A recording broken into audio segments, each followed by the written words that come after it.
Very interesting political developments are happening in the country. Let's have a look at a post shared out by Babu Owino late yesterday. Babu Owino had a very elaborate meeting with my party leader today on the way forward for the party, youth inclusion in party structures, and continuity of our opposition role to check on government excesses and be the voice of the people of Kenya. We are with the people. So Babu Owino met Raila yesterday, after which he has shared out this post and is making it very clear, had a very elaborate meeting with my party leader. I've tried checking Raila Odinga's social media handles. He has not shared out this. That only confirms it to me that Raila sees no value or need of sharing out his meeting with Babu Owino. But Babu Owino sees the need to share out his meeting with Raila Odinga.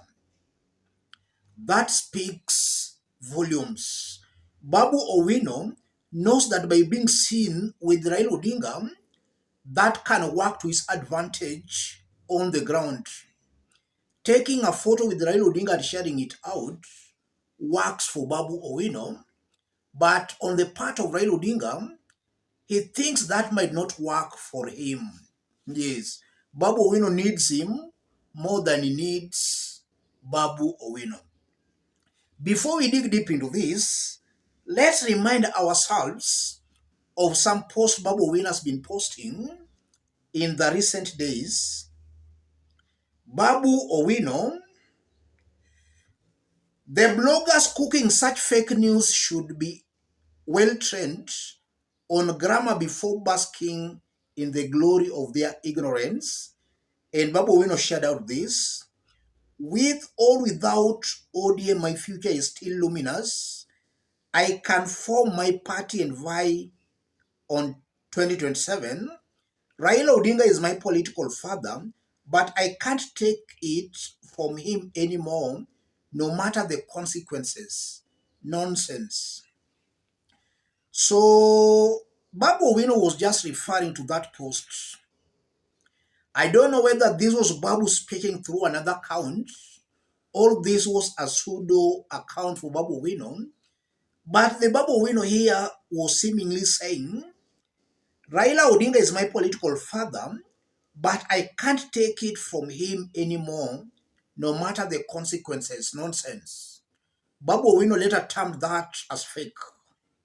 But keen political observers will easily tell you that the post Babu Owino is declaring fake might have been somebody speaking Babu Owino's mind. The person who posted that might have been trying to speak out Babu Owino's mind. And then again, Babu Owino had this to say.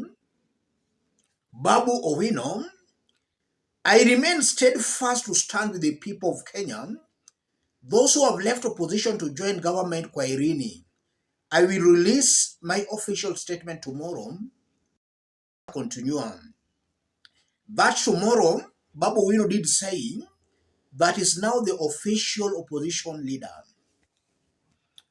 I want us to put all this into perspective for Kenyans to see in clear terms what's happening here. If you are watching us but you have not yet subscribed, subscribe, give the video a like. Let's proceed. If you look at that latest post by Babu Owino, that post he made yesterday late in the evening, it's very clear Babu Owino is retreating. He was really very hard, but now he's softening his stance. That's what I can see from that post. And there are some reasons why Babu Owino is softening his stance on Raila Odinga's alleged handshake with Ruto. And I want to explain some of the reasons. The first reason, Babu Owino is waking up to the reality that the ground is still with Raila Odinga. The ground that Babu Owino was expecting to conquer is still with Raila Odinga. So if he continues pushing hard against Raila Odinga and hard against ODM party, then he might soon find himself irrelevant on the ground. That's the reality Babu Owino is now coming to terms with. And I'm saying that because upon some ODM leaders being nominated as cabinet secretaries, we saw celebrations in the Luo Nation. And some locals in the Luo Nation were saying they are tired with opposition politics. There were celebrations. If you look at Jacaranda, in Babu Owino's Embakasi East constituency, the tone has changed. They are now supporting Raila Odinga and supporting his alleged handshake with William Ruto. That's in Babu Owino's Embakasi East constituency. And also, if you look at the Gen Zs, some are now softening their stance against Raila Odinga's alleged handshake with William Ruto. All those realities have informed why Babu Owino is now softening his stance.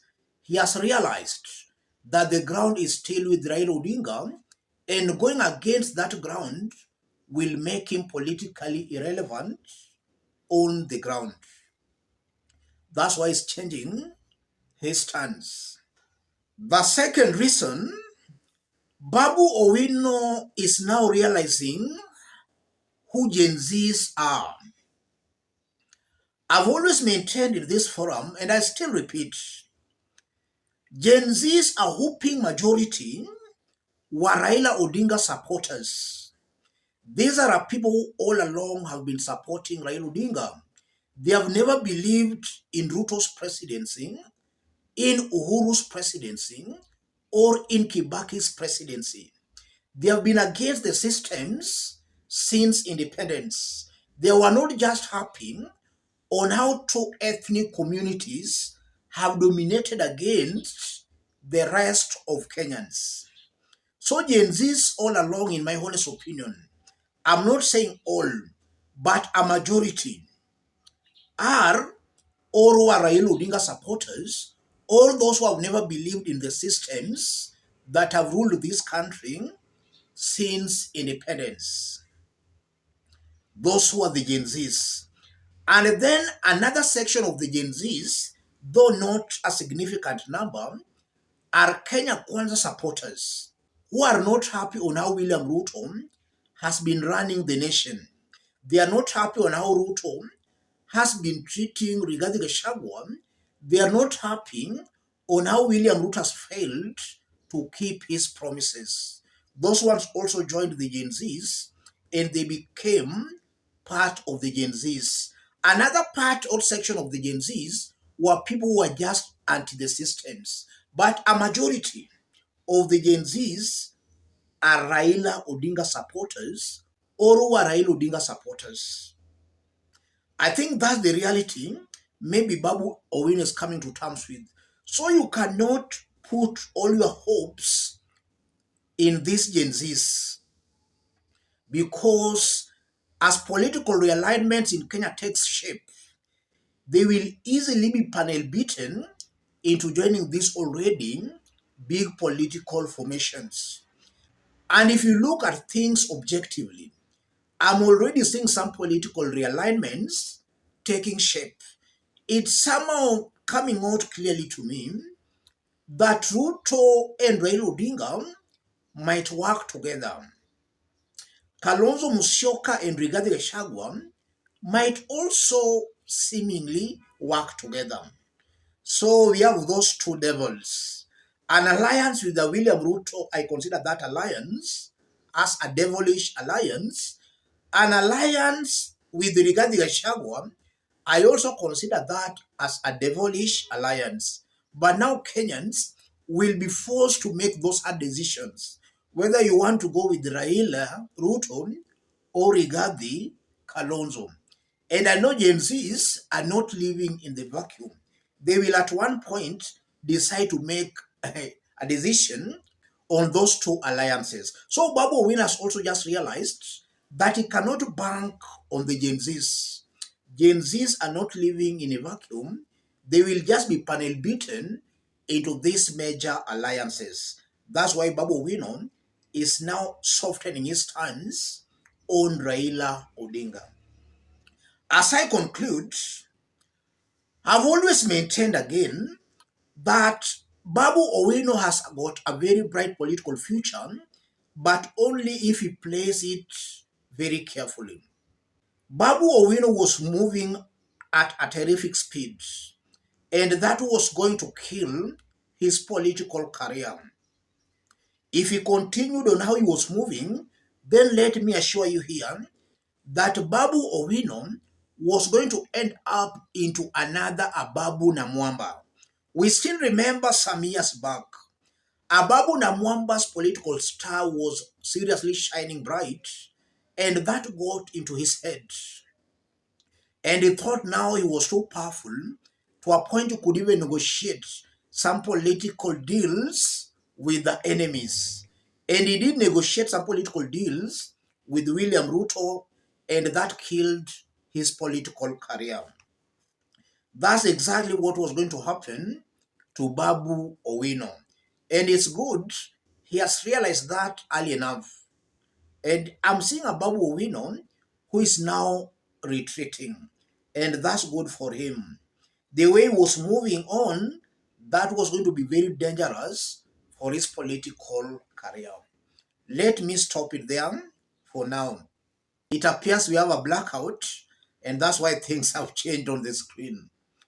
If you are watching us but you have not yet subscribed, subscribe, give the video a like. Any person watching us outside Kenya, drop a comment, let us know from which part of the globe you are watching us from. If possible, subscribe, give the video a like. Thank you. God bless you. God bless Kenya.